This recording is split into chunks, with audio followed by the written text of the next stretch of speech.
You might have heard the story by now. The weblog Little Green Footballs revealed photo fraud by the Reuters news agency. This Reuters photo ostensibly shows smoke rising from Beirut after an Israeli attack. But a closer look shows unnatural repeating patterns in the smoke.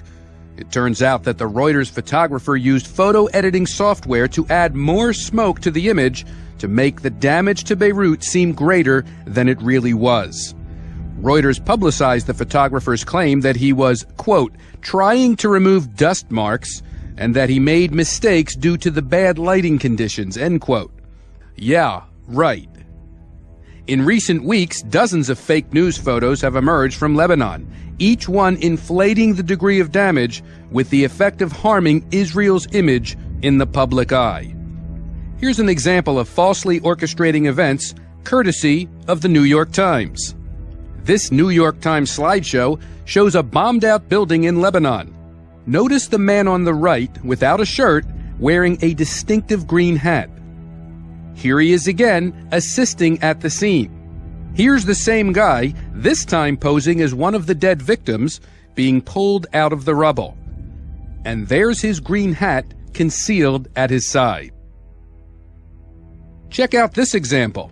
This photo shows a woman at the wreckage of her Beirut apartment. Notice the date this photo was issued, July 22, 2006. Now here's another photo showing the same woman bewailing the destruction of her house after, quote, Israeli warplanes repeatedly bombed the area overnight, end quote. The date of this photo? August 5, 2006, 2 weeks after the first one. Yes, it's the same woman, same clothes, same scar on her left cheek, same mark under her right eye. Was her home demolished twice, 2 weeks apart? Check out this one.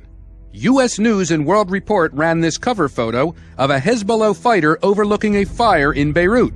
The Reuters photo caption said that, quote, wreckage of a downed Israeli jet billows smoke near Beirut, unquote. A closer look at this photo, however, shows automobile tires burning. No, not a war scene, just a garbage dump. From Reuters. One popular media trick is where photographers intentionally place objects into a scene to increase the dramatic effect. What's wrong with this picture? Here's a Reuters photo from the Lebanese village of Kana.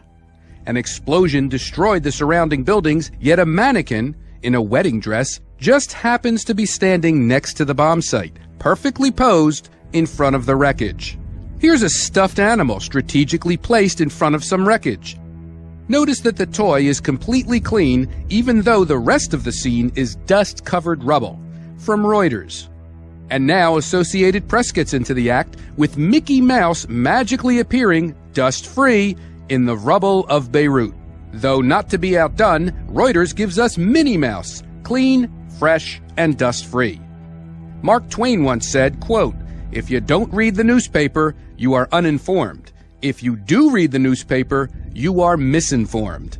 By exaggerating Israeli violence, these fraudulent photos increase sympathy for Hezbollah and generate world pressure on Israel to stop its attacks.